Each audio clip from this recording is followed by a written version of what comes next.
Hey guys, how are you? I hope you're all doing very well. This afternoon I'm going to be doing a review of a comedy from Germany, German language English subs, released in the year 2013, directed by David Wennant, and this movie is called Wetlands. So Wetlands is about this young girl, this young lady. She is a very dirty person. She's very unhygienic. She does all these things that are truly disgusting, and it seems to be some sort of self-hatred in that she's had a really rough upbringing with her parents, and she just doesn't really connect with anyone, so she's going to be herself. So she's very, very dirty, and one day she's shaving her anus, and she actually cuts it open. So she has to go to hospital to get surgery, and this is where she goes flashbacks into her life, how she came to this situation, and basically just the hard upbringing that she's had, and then she starts to fall for this nurse who is working there, who helps her out, and then she starts to think that maybe her life isn't as useless as she first thought. So whether or not that is the case is something you're going to have to find out for yourself, because that's as far as I'm going with my synopsis.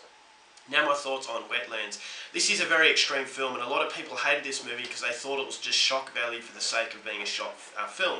So I thought coming into it that this is going to be one of those cases that I was going to really hate it, that it was going to be like Human Centipede 3, where it was all this really provocative material put into the film for the sake of just making the audience angry, and there was going to be nothing else to it. Because unfortunately, with very shocking sort of extreme films, this is the way they go about it. They're just compensating for something that is sorely lacking. But in this movie, I actually felt that it wasn't lacking, depth to the film. I thought this is a very provocative movie. There is some very graphic sexual depictions. There is disgusting stuff that is happening on screen that will make you gag.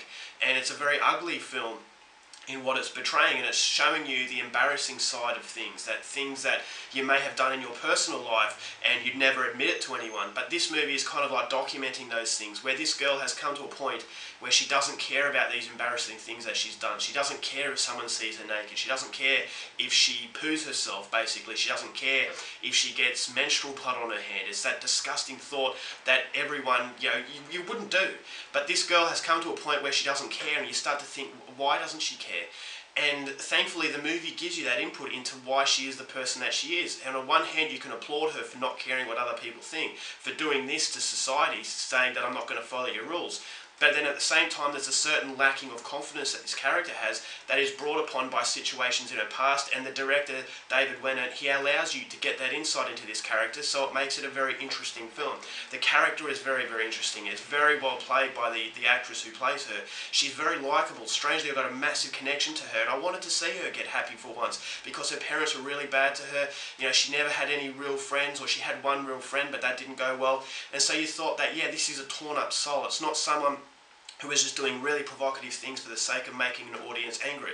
And that is what I loved about Wetlands. I thought this is very, very well shot. It had kind of like a punk music to it, so it was a very rebellious film, but as I said, it wasn't rebelling against society and just making society angry for the sake of it, as is the case with Tom Six films. This movie was rebelling against society, but it was giving you a reason for it. It wasn't just a soulless film. It wasn't a movie that had no purpose. I thought this movie was a very strong portrait of a woman who never really fit in, who never really had a chance from the start of her life, and she's come to this stage where you can applaud her for doing things that she wants to do, but you get a sense that there is something that is broken down in this girl, and you want to see her get through, and you want to see her find love, you want to see her find happiness, but you're never quite sure where that happiness is going to come from. So you've got the supporting cast, the supporting characters who were all very colourful. I really liked the characters. I thought the script was very strong. It was a very funny film.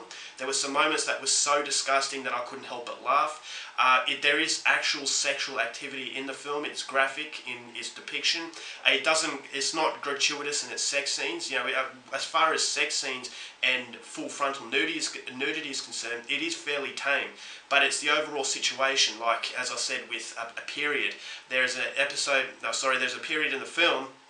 Well, there's a section in the film where a girl's on her period and she does something truly disgusting. So it's kind of like the idea as opposed to what you actually see. There are some graphic scenes in the film, but it's not overdone to the point, as I said, with Tom Six in Human Centipede 3. Everything was so graphic. It wasn't about anything else except upsetting the audience. But in this, because the director doesn't go full on with its graphic nature in every scene, you get a sense that it does have a purpose, and I actually thought that's what made the film what it was. I thought the continuity was excellent. There were many laughs. There was a lot of things to make you really think about not only her life but your life, and you know, the things that we've done and the things and how we cope with problems. And so some people would just completely disintegrate like this girl was doing, and other people become stronger from their problems. But it is a very real film, but on the surface it's a very, very extreme film. It's a movie that is going to upset a lot of people. A lot of people on IMDb said that this is a movie for perverts. I think it's so much more than that. I think it is a very shocking film, but thankfully for once someone has got an extreme film, splashed on some truly horrendous scenes of, you know, sexuality, but underneath it feels like it has a very charming message, and that charming message really works. So it doesn't get sidetracked by the shocking nature, it actually makes it feel as though the shocking nature has a reason to be there. So if you like extreme cinema, Wetlands is definitely recommended. I thought the main character was truly fascinating, and at the last quarter of the film I just couldn't take my eyes off the movie. Now, people might call me a pervert for loving this movie, but for me, as I said, if you don't mind seeing some truly horrible things, but underneath you are going to get rewarded because you feel like you have watched a proper film. So overall for Wetlands, going to give it 4.5 stars. I don't usually give films like this 4.5 stars because, as I said, the shocking nature usually overtakes the movie, but in this case it is not so. So go out there and see it. I really enjoyed Wetlands. Alright guys, that's my review. Hope you enjoyed it. Thanks for watching movies, and I'll see you later.